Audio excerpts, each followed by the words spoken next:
Revolutionary talk for revolutionary times. Liberty Talk FM.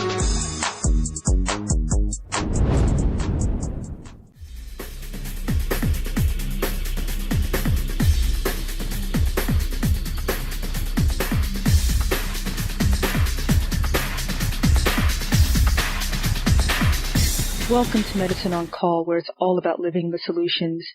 I pride myself and the show on being a way to teach people about things that are going on in our society. It's not about emotion. It's about critical thinking. And the social media has become a real third rail in our society. I think it's being used as a weapon, and I think people are really being driven by emotions. And I'm not sure a lot of the things that we're hearing are actually true. The next guest that I have on is somebody that I actually heard on TV. I was watching a show, and I heard him, and I had to stop and turn around and listen because he was speaking with such clarity and on a topic that nobody ever speaks about, which is the power of social media. So I wanted to have Professor Nicholas Giordano come on the show today so that he can give us some insight about something that affects all of us. He's a professor of political science and a political analyst. He teaches at Suffolk County Community College and holds master's degrees in both Homeland Security Management and in political science. And somebody who is an analyst and somebody who speaks about this all the time. So, Professor, I wanted to thank you so much for coming on the show today because I'm looking forward to our conversation. I think it's going to be very enlightening. Thank you for having me. I appreciate it, and I believe it will be. I think you're dead on talking about education and how important this topic is. Let's start off first with, what it is for you on the front line, because we're seeing a lot of stuff on TV about the education system on the college level. It has completely changed from when I went to college, where students don't seem to want to learn. They just want to basically shut people down. Is that a good way to speak about it? If you don't agree with them, then you're some sort of sexist, racist, something to really end debate. What's it like for you on the front line as a professor? Are you seeing that? Well, I'm seeing two things. First, I'm saying the students just want to be told what to think. They don't want to think for themselves. They just want us to tell them what to think, and that's what they're going to regurgitate. Mm-hmm. The second thing I'm saying, and this is where it started to pique my interest with technology and social media, I started to notice a major change in student behavior about 2009, 2010. And every year it's gotten worse and worse. And every year student performance has gotten worse and worse. And so it used to be if I walk into a classroom, it's college, right? So the students, they're meeting each other, they're making friendships. Now I walk into a classroom and they're all just staring on their phones. They'll be sitting in the dark. Nobody would think to turn on the light. They'll just sit on their phones and they're not even communicating with each other. And so that started to pique my interest in how the internet and technology and social media is impacting us. So when we look at it, the first thing I did was I started to take a measure of what the students' knowledge is on American government, because I teach political science. American government is one of our core classes. And so the first day of class, what I've begun to do, and I started this in 2010, I give them the Russian Constitution to read. I take out all the references to the Russian Federation. I replace it with United States. I replace the word Duma with Congress. And I tell the students to read that, write me 2 paragraphs on what they think, and then the next class we can discuss it for 45 minutes. The average number of students that will realize that they're not reading the United States Constitution are 2. Wow. After 45 minutes of actually discussing it, I finally tell them the truth, that they didn't read the United States Constitution, that they know more about Russia than they do the United States. And the numbers just get worse and worse. So it's about 2 out of every 35 students will actually pass that test. And will say it's not the United States Constitution that they're reading. And so where is this fundamental breakdown? I explained to my students something's going on because, once again, harken back to 50 years ago. A lot of people didn't even graduate high school. And yet, they have more knowledge and know more about current events. They know more about American government. They know more about almost every subject area than students that have been going to school since they've been 4 or 5 years old. And so something's wrong. And we have to look at what has changed. what's changed in our lives, and how is it changing our culture. And the one thing I keep going back to is the technology. You see the emergence of the internet, you see social media, and you're seeing negative aspects of human behavior on the increase and a decline in student performance levels. Now, when you look back at the first, I guess the primary education, and do you see any correlation with the, what is it? Oh my gosh. I always want to say too big to fail, but I don't mean that. The core curriculum. But basically everything's like that now. But the core curriculum, when that came online, do you see, because I remember thinking memorizing things and just, studying to take a test was not going to, enhance critical skills and critical thinking. Do you think there's a correlation between what you're seeing and how these students have been raised in terms of education? Yes, it is, because when we look at it, so if we go back to once they started introducing technology into the classrooms, once they started to change the curriculums, we started to see changes. Now, I can't attribute it all to the internet and social media. The dynamics of the family have changed. If you come from a two-parent household, both parents are usually working. If you come from a single-parent household, that single parent's working, and so by the time they get home and sit down and do homework with the child, it's a long day, to say the least. But we do see that with technology, it's gotten worse, and part of the reason is because of all the distractions that exist. So I don't necessarily want to attribute it just to curriculum changes, because what's happened is students aren't reading. There was a Kaiser Family Foundation study back in 2012 that had a minute breakdown per day of what kids are doing. And it was, they'd spend 300 minutes on the internet, social media, and video gaming, and they'd spend 22 minutes a day reading. Wow. And so we're seeing a big shift. And that I think is the biggest problem with technology, is because one, when we're reading on the internet, we're not really reading. We're just perusing through it. The second problem is when we're reading a book, how many of these students have their cell phones right next to them? And how many of them are wondering who's updating their Facebook status, who's putting likes on whose page, who's texting me, who's emailing me? And so what happens is they just looked at words on a page. They didn't really read anything. They didn't absorb any of the information. They looked at words on a page because subconsciously their mind was focused more on the phone that's sitting right next to them. And so I think curriculums may have played some role. I think poor teaching has played a role.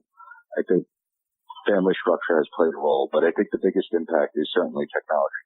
There are a lot more distractions in today's day and age than there was when I was growing up. And I think that is the driving force today with the students. They don't critically think. And when they do research something, all they do is take whatever the first 3 sites that pop up, and that's where they take it. They don't know who's writing it. They don't know if the author is qualified. They just take that information they see, and they think just because it's online that it's true. That's pretty scary. I mean, we would have, back in the day, you would have to research and cite your source and footnote. I mean, this was, we're worried about plagiarism. I've heard of all sorts of stories where people actually get their English papers online, and there's actually a computer program that the professors can look at to see if they actually cheated that way. This is a whole new ball game from Cliff Notes, apparently. There is. First of all, I'll tell you right now, and this is after grading over 200 papers at the end of the semester, students don't know how to internally cite anything anymore. They don't know how to do citations, and to me it's insanity. Don't know what they're teaching at the high school levels.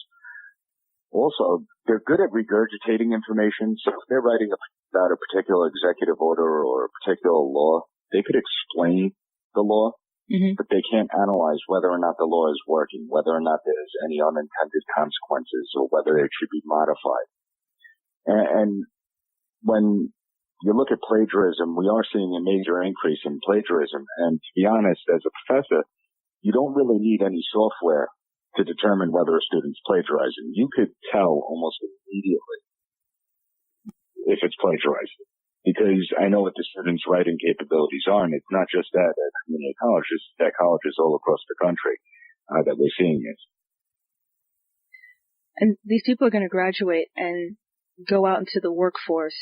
I mean, it's kind of frightening, especially as in somebody who employs people. What do you expect, your employees to be like? Are they going to really be able to take on new tasks, multitask, or are they really going to be in a position where they only want to do one thing and that's it? You mentioned a little bit about the distractions. I wonder, in your opinion, the things like ADHD and all these other medical diagnoses and medications that these kids are on, well, they're saying like most of the children are actually diagnosed with some sort of psychiatric condition by the time they get to college, which is actually really concerning that they're on all these meds. It is, and nobody really knows what the consequence of that's going to be. And one of the things I'll say is I'm actually less worried about the academic side than I am about the social side. I am seeing more and more students that are just socially inept, don't know how to hold a conversation, don't understand common courtesy, don't understand how to interact with others. And to me, that's going to be the biggest problem when they graduate. I don't know how they're going to be able to make it in the real world.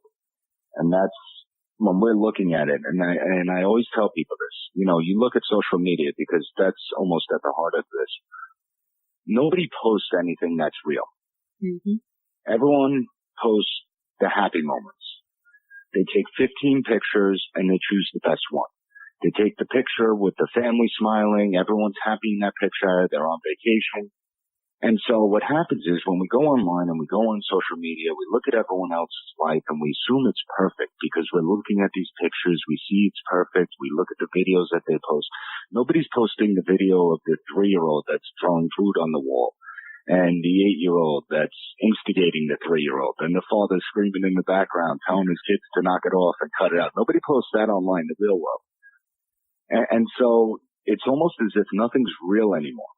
And these kids, this is the internet age now. We have to recognize that a lot of my students, they were born in 2000. They got, 2006 when the iPhone came out, 2008, Facebook, Twitter going mainstream. And so their whole lives, they've been on this social media. And I think we're seeing the effects. We're seeing the effects of anxiety at more students that are anxious than ever before, more depression. And we have to ask ourselves, is this technology really worth the damage it's causing? And don't get me wrong, ADHD, it existed 50 years ago and it just went undiagnosed. I mean, but those people were able to survive. They had common sense. They understood the street. They might not have had the academics, but they still were able to read the newspaper each and every day to gain a basic understanding of what's going on. How is it affecting their lives? Mm-hmm. And these students don't have that. And that's the concerning part. When we go online, everything is just, it's almost as if we're losing a piece of our humanity. So the things that make us great as human beings is our empathy, is our compassion, is love for one another. Mm-hmm. But what you see what the internet's causing, it's causing jealousy and envy and depression. We're seeing cyberbullying, and it's a constant. Bullying 30 years ago, once the school day ended, the bullying usually ended as well. Mm-hmm. So there was a reprieve. Now, kids are bullying 24/7 on the internet, on social media, and these kids are so young, their brains have not fully developed, and they don't know how to handle it. And so we're seeing an increase in suicides between the ages of 10 to 34. And it's a dramatic increase. We're talking about a 30% increase. That's a big number. That's a huge number. And there's Absolutely. And then you add the drug use into that to try to make it better or to escape it. And it's a perfect storm, isn't it? Well, that's what's happening in the United States and most developed countries. We're not the only country that's facing it. I think all, first world or developing nations are facing this same exact problem. And the question, the $1 million question is, how do we learn? Because we can't get rid of the technology. Technology is here to stay, and it's only going to increase. And so how do we learn how to use it responsibly? And see, that's the difficult part. Because when we look at and understanding human behavior. You know, when we look at the founding fathers, they wanted to understand human behavior. And they understood that human beings are flawed. And therefore, everything we create is going to be flawed. And the Internet's a really big indicator. It proves them right. So we could create nuclear power, and nuclear power is wonderful, clean, efficient fuel source. At the same time, we create nuclear bombs that could slaughter millions of people. We create vehicles, allows us to get to and from locations in a relatively quick period of time, changes the way we live our lives. At the same time, car accidents, malfunctions, people die on the roadways. And then we create something called the Internet. It was supposed to give us more knowledge and wisdom than we've ever had. The new generations were going to be a lot smarter than the older generations. It was going to change everything. And yet, if you look at what the majority of the Internet consists of, and there was a study done, can't recall it off the top of my head, but the majority of the Internet is pornography and gambling. It speaks to two of the worst human vices that we have. Then you have useless stuff, social media, online shopping. You know, it may be convenient to do online shopping, online banking and everything, but we don't really necessarily need it in our lives. Mm-hmm. And they estimated that only about 8% of the Internet is actually useful information that's going to help us become better. That's all? That's very low. That's it. It's very low. Oh, my goodness. And that's the thing. We end up taking such a good creation, such a great innovation, and we know how to really screw it up at the same time. Man, on that note, let's take our first break. You're listening to Medicine on Call.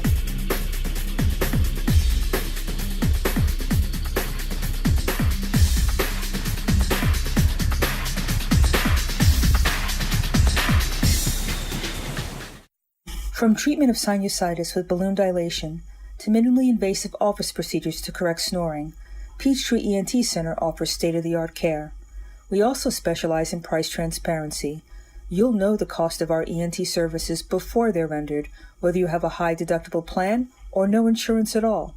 Make an appointment today to find out why Peachtree ENT Center is where patient care counts. Call 404-591-9100 or visit us at peachtreeentcenter.com. Are you having problems with persistent bad breath, constant throat clearing, hoarseness, a cough that won't go away, a sore throat, or a feeling that something's always stuck in your throat? Why not find out what the problem is so it can be fixed? At Peachtree ENT Center, we believe in taking time to work with our patients as a team to get to the root of the problem.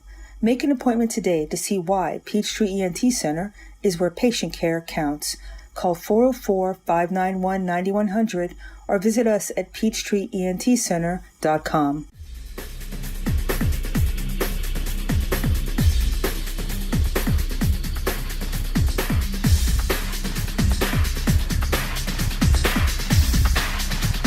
Welcome back to Medicine on Call.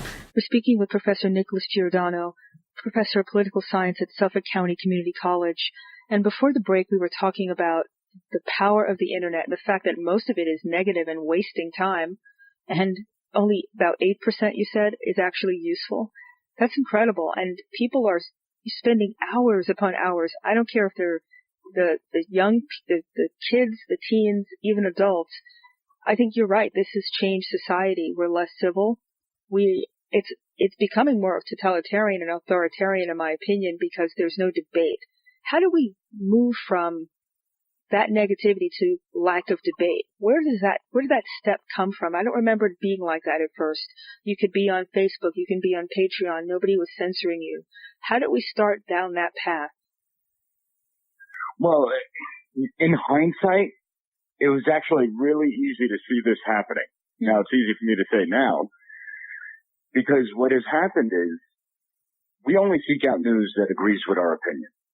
Okay, it doesn't matter if you're old, if you're young, it makes no difference. We gravitate to the news sites that basically have the same opinion as we do politically and ideologically. And think about it. If we're constantly being told that our opinions are right, we can't possibly be wrong. So we seek out this information, we build networks around only people that agree with us, and then all of a sudden someone disagrees with us. And now we don't know how to handle that because everyone tells me I'm right, from my social media pages to the news websites I'm going to visit. And these social media companies, they feed you the information that they know you're interested in. So if you're on the left and you like NBC, or if you're on the right, you like Fox, well, they'll put news feeds that, simply agree with your opinion. Mm-hmm. And then all of a sudden someone disagrees with you and they must be wrong because all these internet sites told you that you were right. And so we can't even have a conversation anymore. And it's gotten to the point now where it's not even about conversation. If you disagree with me, well, you're just evil. And that's what we're contending with today. And how do you sit there and have a debate with someone that's evil? How do you negotiate or compromise with someone that's evil? And that's why we see more relationships ending today than we've ever seen before, simply because of political ideology. It used to be that you keep politics out of their family life, mm-hmm. out of their friends. And even when you did speak politics, you were able to respectfully disagree. Those days, as of right now, are gone. And it happened so quickly. What had happened in the last couple of years, it was like a switch went off. And I think people, maybe it's the way that people are thinking as well. You have one side who thinks that they're righteous and they're dealing with evil people, and there's another side that is believes in civility and being neighborly. And I think that's led to this asymmetric system that we're living in. If people will say, well, I just won't say anything because I don't want to offend anybody or stick my neck out, that actually emboldens the other side, doesn't it? It does. And also, when you start marginalizing people, they're going to tend to be more quiet. They're not going to speak out. They're not going to speak up. And, one of the things in the 2016 election that really astonished me. So, when Senator Marco Rubio started engaging with President Trump, and he was holding a campaign rally, and someone was holding up a sign that said, "My boyfriend supported Trump, now I'm single." And Marco Rubio pointed it out, and he said, "Good for her." And I'm like, wait, so she ended a relationship simply because of who her boyfriend supported? That speaks more about her and her character than it does him. And that's part of the problem. We sit there and all we're going to do is name call. And that is the way to shut down debate. So if you say something that I disagree with, I'll find one of is to send you, as you said earlier, racist, misogynist, sexist. We'll find an is to put to it. And we're going to not only try and marginalize you and keep you quiet, we also are going to try and be punitive about it too. We're going to try and get you punished. We're going to contact your employer and let your employer know. And we're going to see if we can get you fired. And that's led to what we see today in our political system. One of the things we have to look at is this country was built on the Great Compromise, the Connecticut Plan. The whole point of the system is that nothing gets done unless you compromise. You're never going to get your way 100%. And we've now created an environment where people actually have a real fear of saying their true opinions because they don't want to be ostracized for those opinions. Let's take a small break and come back and revisit that, because I think it's really key. Where do you draw the line of sticking your neck out or not? And let's just talk about that when we come back. You're listening to Medicine on Call.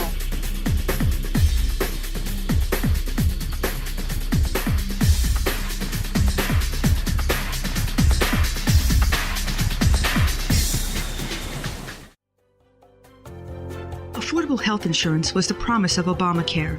But for many, the government mandate caused more problems than it solved. This is Dr. Elena George from Medicine on Call, and I want to tell you about a truly affordable alternative allowed under Obamacare, Liberty HealthShare. Liberty HealthShare bypasses doctor and hospital panels, giving you the freedom to choose.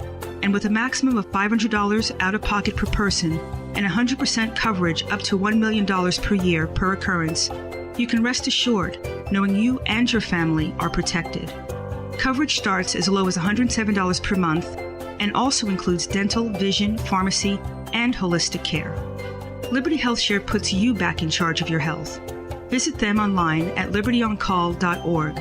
Again, for a true affordable alternative to Obamacare, visit libertyoncall.org or call toll-free 1-800-714-6993 today.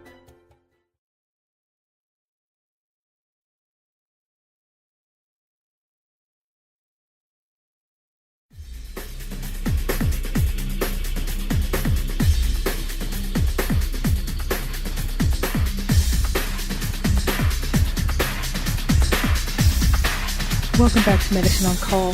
Professor Giordano made a really good point before the break about consequences, or the perceived consequences of being true to yourself, essentially.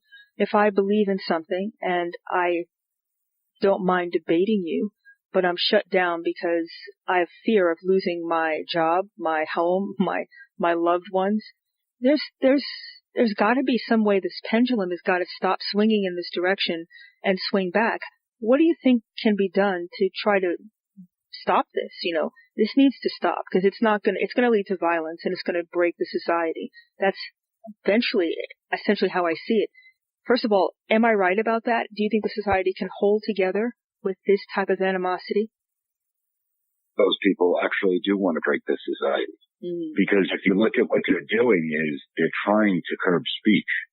This is a world that actually has a real freedom of speech. And freedom of speech is not just speech that you agree with. That's easy. Freedom of speech is having to sit there and hear things that you disagree with. It may be nasty. It may be hateful. It may be racist. But that's what freedom of speech really means. But if you can control speech, one side wants to do the other. They want the power. Mm-hmm. And so that's why they attack using certain terms. That's why they try and component, or everything's about gender or LGBTQ. And I tell my students in my class, there are no safe. Every single student I have at some point in the semester or another, because they need to be able to handle people disagreeing with them. They're not going to be able to walk into and tell their boss they want a safe space, or not be able to speak up about. If you're in a place of employment, you think that what the company's doing is taking a wrong business decision. Well, you shouldn't be afraid to speak up about that. Well, why are we afraid to speak out when it comes to things that affect our everyday lives, like politics? And that's the crazy part, that it's become so ideological out there that we are now fearful of political speech if you're one side over the other. That's true, and language has become a weapon. I mean, this whole argument that started with the president saying he's a nationalist, and that being turned into basically Nazi, fascist, right wing, and it's not the same thing. And he never meant it that way. And patriotism and nationalism actually are, if you're not being cute about it, pretty much the same thing, don't you think? Yes, and as I stated before, and I always will state, that nationalism is an important component to American success. Without nationalism, we're not going to have a country. Mm-hmm. Because, nationalism isn't about the leader of a country. The leader's irrelevant. Presidents come and go. We've had good presidents and we've had bad presidents. And the United States has survived. We've survived difficult times going back to the Civil War, slavery, the Great Depression, Japanese, and we survived it. When we look at nationalism, it is the key thing that links us together, that binds us as a society, and motivates us to make our country a better place. And that, to me, is the most important element that we need, because we can't get factionalized like we're getting, where we retreat to our factional corners, because that's going to result in tribalism. And we see tribalism. We know what it looks like. Just look at Syria, look at Libya, you look at Afghanistan. They're all failed countries, and they've been failing for 3,000 years because of the warfare, the tribal warfare, that their tribes more important. Well, now we're living the same thing, where we're seeing tribes being built, and there's only two outcomes. Either it's going to break down, because sooner or later they're going to start turning on themselves. Okay, and we do see a little bit of this happening. So if you're talking about LGBTQ and Muslims, and you're putting blacks and African Americans into the column and Hispanics into the column, well, sooner or later the tribe begins to eat itself, because there are major differences that exist. So it's actually break down tribes. At the same time, it could result in violence. And that's the concern everyone has. I don't always agree with President Trump's rhetoric, but he's 100% right that nationalism is important. The country, we have an obligation to each other before anything else to make this country a better place. And we've done that. We've been successful. Mm-hmm. That's what led us to become the sole superpower of the world. We've done more good for humanity than any other nation, any other empire ever to exist. And yet you look at it today, and you look at how American history is taught, you look at the negative perception of the idea of democratic civil society, the negative perception towards the idea of capitalism. And I'm not saying everything's perfect, but I have students that compare the United States to Nazis. And I sit there and I'm like, do you even know what the Nazis did? Do you even know that they were baking people alive in ovens, that they were experimenting on human beings? They were burying people alive. They starved people to death. You know, name me one thing that this president has done that's even remotely close. Name me one policy he's put in place that's authoritarian. And they can't name it, but it's what they heard on social media. It's what someone told them. Well, when you speak, let me ask you this. When you do speak the truth to them, what's their response? Do they say, hey, I need to get a book and read? Or do they just say, put their fingers in their ear and say, la, la, la? I mean, what are they doing? Because I can understand, sort of. If you've never heard it, you don't know what the truth is. But once you're given the truth, are they willing to go and seek it out themselves or no? You know, I think some of them are open. Some of them are open-minded. Some of them are open to new ideas. And I with a conservative point of view, I'm going to take a liberal point of view. If you come with a liberal point of view, I'll take a conservative point of view. Mm-hmm. But I challenge them to be free thinkers, independent thinkers. And I tell my students, when it comes to the United States, I'm not going to sit there and hold punches. I'm not going to hide and run away from the fact that we did have slavery as a policy and segregation and Jim Crow. I'm not going to hide about treatment of Native Americans.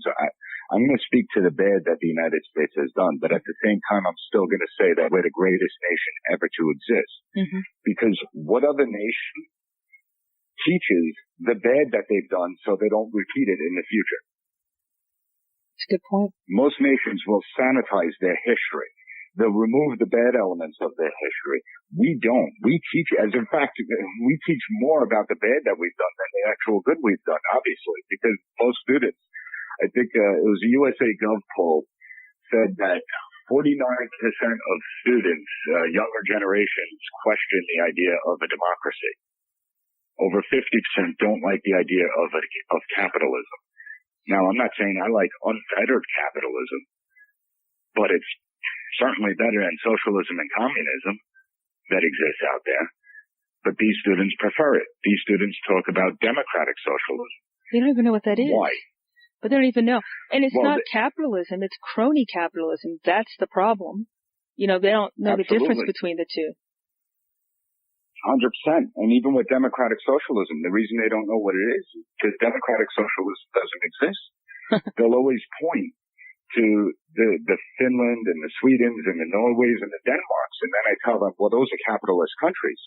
They give their people a lot of social benefits and they tax their people high. But those are capitalist countries. The government doesn't control the means of production. Mm-hmm. And the government isn't the one putting the quota system out there. The government hasn't nationalized the industry. And they don't realize that. They're shocked when I tell them that. What's amazing? Do they change their mindset after they learn this? I mean, I think they do. I think many of them do. You're doing a great service because it's amazing the brainwashing that's gone on, and it's laziness. You know, I'm a doctor. I'm seeing my colleagues go and just do their evidence-based medicine and not question, not think about anything because it's, you know, it's coming on from on high, and then it must be true. I don't believe that either. I'm a free thinker in my profession, just like you are in yours.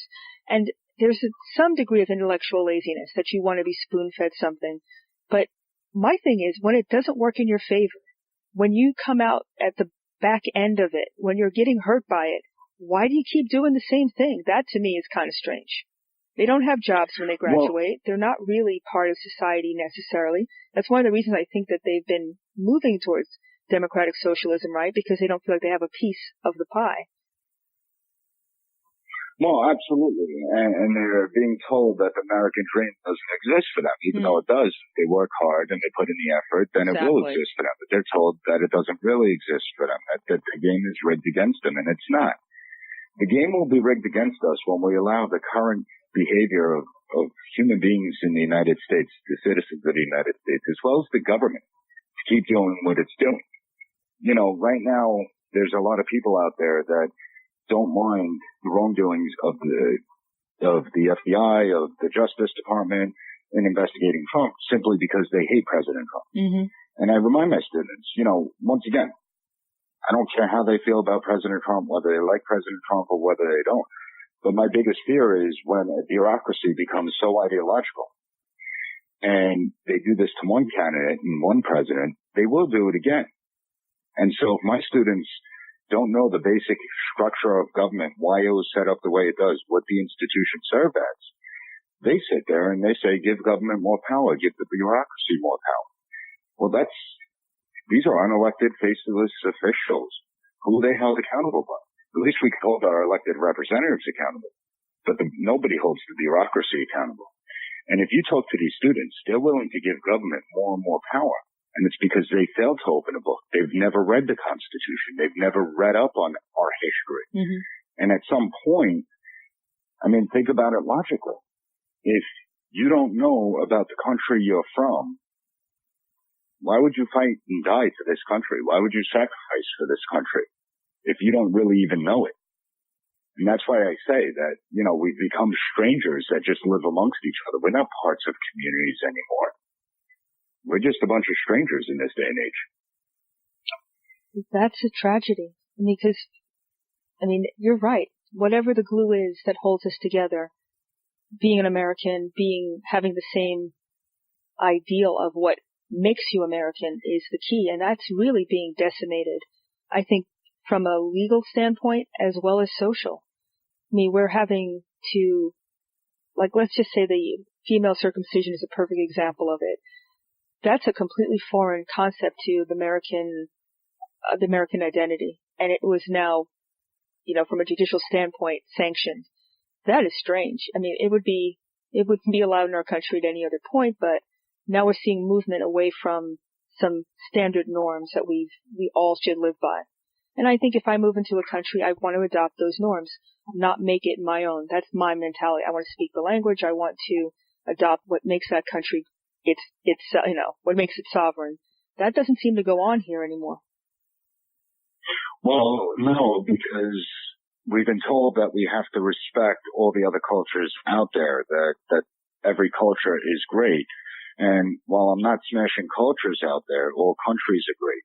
We have to recognize that there's nothing wrong with saying that America is better than certain places. Mm-hmm. America is better than Saudi Arabia. We don't throw homosexuals off rooftops. We don't say that women need to have 13 witnesses after their rapes. We don't slaughter and torture journalists in a consulate. We could say we're better than China because we don't torture our pets. We don't beat our pets for hours on end just because it may give us good fortune. And the longer they survive, the better fortune we have. We're better than Russia because we could speak out against government and not have a fear of being thrown in prison. When people say that we have to respect other cultures, no, other cultures, when they come to the United States, they're supposed to go into a melting pot and they keep parts of their culture, but they adopt the American tradition, the American values, the tenets of the American creed as part of their new traditions. But that's the day and age that we live in, where we want to keep on breaking it down into factions and identity politics. And listen, you see polls every single election year. White people want to vote this way, black people want to vote this way, Hispanics vote this way, Muslims vote this way, single moms vote this way, married moms vote that way, NASCAR dads, soccer moms. We break us down on every little thing. And the reality is, if I'm black, if I'm white, if I'm Hispanic, if I'm a Muslim or Jew or Christian, well, at the end of the day, aren't we pretty much the same? Mm-hmm. Aren't we looking at our careers? Aren't we looking at our families, building relationships, maybe having children, maybe not? Don't all human beings, once you shed most of the ideology that exists, aren't we pretty similar to each other? But now we're going to sit there and identify on every different subgroup, and we're going to assume that everyone's the same. I think I agree, and I think we're taking it one step further because we're supposed to, as a group, think a certain way. It's used as a battering ram or some sort of punishment if you think outside the box. You're a traitor to your race, your sex, And that's another way that they use as ammunition to keep people in line. And on that note, let's take our last break. You're listening to Medicine on Call.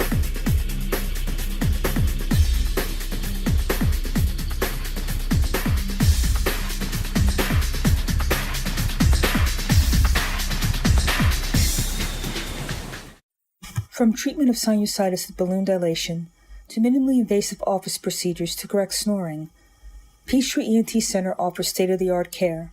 We also specialize in price transparency. You'll know the cost of our ENT services before they're rendered, whether you have a high deductible plan or no insurance at all.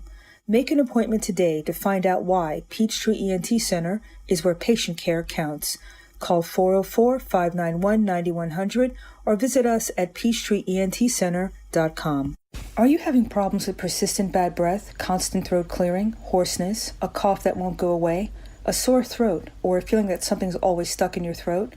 Why not find out what the problem is so it can be fixed? At Peachtree ENT Center, we believe in taking time to work with our patients as a team to get to the root of the problem. Make an appointment today to see why Peachtree ENT Center is where patient care counts. Call 404-591-9100 or visit us at peachtreeentcenter.com. This is Dr. George. Join me for Medicine on Call, where healthcare, business, and current events connect.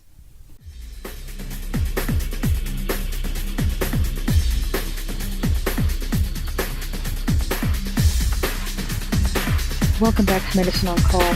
Before the break, I think Professor Giordano and I were really getting to the root of part of the problem, this divide and conquer, right? This, what makes us separate as opposed to what makes us the same.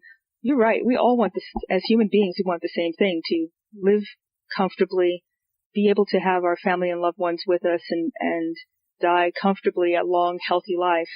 And not hurt people. You know, nobody gets up, I hope, in the morning to decide who am I going to screw over today. People don't think that way in general. But I think the society is trying to ferment that. You know, if I have something, I took it from you. And the white men are really under siege right now. And I wonder, you know, actually you're on the front line of this. When you're in your classrooms, are the white students feeling guilt of some sort? I mean, I don't understand why, but is that also happening? Because it seems to me that it's open season to make people feel bad about themselves. Well, I think when you look at it and you hit on it, I think what we see going on is a certain type of social engineering being played here. Mm-hmm. That we're going to blame the patriarchal structure. We're going to blame whites and the male whites because they're the ones mostly responsible for all the social ills of society. And I think that those types of people that think like that, I think they actually missed the point. And I think it actually hurts them, more. You know, I do see some people that hear the word white privilege and they'll start, you know, they'll groan at that. And go to the Adirondacks, okay, or the Appalachian. Predominantly white and it's the poorest place in the country. I'm sure they're wondering where their white privilege is. But when you're looking at it, see, here's the problem with where the left goes wrong. They try and do this social engineering, and they assume that all black people think alike. Mm-hmm. They assume all Hispanics think alike, and they assume that all whites must think alike as well. And that's certainly not true. If you look at President Trump, he received a larger share of the Hispanic vote than John McCain, Senator McCain, or Governor Romney did. And the reason that he received a larger share of the Hispanic vote. Nobody asked, well, how did that happen? Didn't they still have this racist Hispanics? Well, no, when President Trump came down the escalator, he might have said something about Mexicans. Does a Brazilian care what he says about Mexicans or a Peruvian or someone that's from Chile? And so we try and lump these people in groups. And I think that that's more racist than anything else. Why is it that since I'm white, of European descent, I get to classify myself as an Italian American, but if you're from South America, you classify yourself as a Hispanic American. Or, you know, if you're black, you must be from Africa. Well, no, there's not all black people come from Africa. Mm-mm. You know, and so why do we classify and lump all these people into the same category when they're different, but we're trying to socially engineer. And that's the problem. And that's the problem bringing it full circle with the social media giants and the internet giants. Think about how much power they have. Think about how much influence they have. These companies are more powerful than the government ever will be because they control what you see. And they have the power to destroy people's lives. Think about it. Imagine if Google or Comcast or, Altice or any of the Time Warner, imagine they just started releasing people's search history, what that could do to people's lives. Imagine if these companies decide that they only want you to see one type of information, they're going to sit there and suppress other types of information.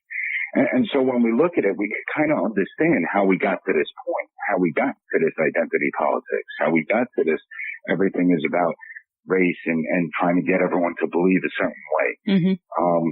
It really is, to me, a major problem. And what I find truly astounding is how Congress has had no moral courage in even taking these companies to task, trying to find out what's going on. And it's because they're isolated. They're in their bubble. If you look at members of Congress, most of them don't even know how social media works. More importantly, they're not interacting with the youth of today. I see it day in, day out. I see it.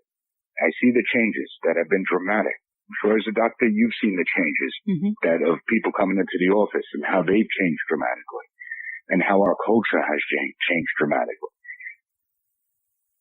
What do you think we can do to, you're doing everything, you're doing a great job at reversing it, but you're really on the front line. What can we do as individuals out there? Do we turn off social media? Do we start posting? How can we change this tide and change this paradigm shift back? That's a really hard question to answer. A really hard question. I think that, first of all, I think that one of the most important things that needs to be done is from a very early age. And I'm talking about kindergarten to first grade. I think that all children's electronics must be just completely banned. Okay, so I gave an iPad to my 8-year-old son. I took it away from him. Got rid of it. Just because I didn't like the way he turned into a zombie. And I just did not like that. So I think that we need to limit access to this technology for the youth in particular. At the same time as the kids begin to get older, we need to develop courses. Listen, I never did a binomial or trinomial once I got out of sequential math in high school. Never had to do that again. I think we need to start introducing courses that talk about how to use technology responsibly. I think that is critical, that the younger generations really truly understand the power of this technology and how to use it in a responsible manner, not the superficial manner that we're currently using it. And I think that will change a lot. It's not going to solve all the problems, but it changes a lot. I think that we need to start going back to the community style. It used to be that everyone knew who was on their block. They knew the neighbors. They interacted with each other. Now everyone's strangers on their block. I think we need to start building relationships again. I think that companies are a big part of the problem with the customer is always right model. I think that, customers complain, they get what they want because the customer is always right. And I think that that's led to an entitlement almost. As superficial as it may sound, you'll have someone screaming and yelling in the store about a coupon that expired 6 months ago that the store didn't accept, but they'll end up accepting. So we're basically rewarding their behavior. So treat the customer service representatives, the salespeople in retail, treat them like dirt and you'll get your way. I think how we treat each other speaks volumes about the country we're becoming. Those are great ideas. In the last minute that we have left, how can people reach out to you, find out when you're going to appear and what show next? If you have any book that you've written, tell us a little bit about how we can contact you and learn more about what you do. I do have a few studies that I'm working on, and I've been building out a blog since last summer. It's slated to go live in February of 2019. It's called pasreport.com. So they'll be able to get me through the pasreport.com. They could also reach out to me on LinkedIn or Suffolk Community College directory. My email is listed there where they could email me. And I have a distribution list, so anytime I make an appearance, I could usually send out a blast email to everyone on that distribution list. Awesome. I really enjoyed our conversation. I'd love for you to come back so we can revisit any new stuff that comes on or anything that we have to know about. I would love to have you back as a guest. Absolutely. Thank you so much. I enjoyed it very much. Thank you so much, and Happy New Year. And I look forward to speaking with you again. You're listening to Medicine on Call. Thank you, Dr. George. Oh, you're welcome. And you can follow me on Facebook, Twitter, download the podcast and follow and subscribe. And I hope everybody has a great day. Thank you for listening to Medicine on Call.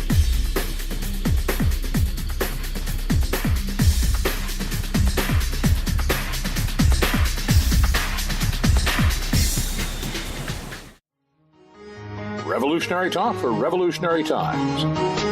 Liberty Talk FM.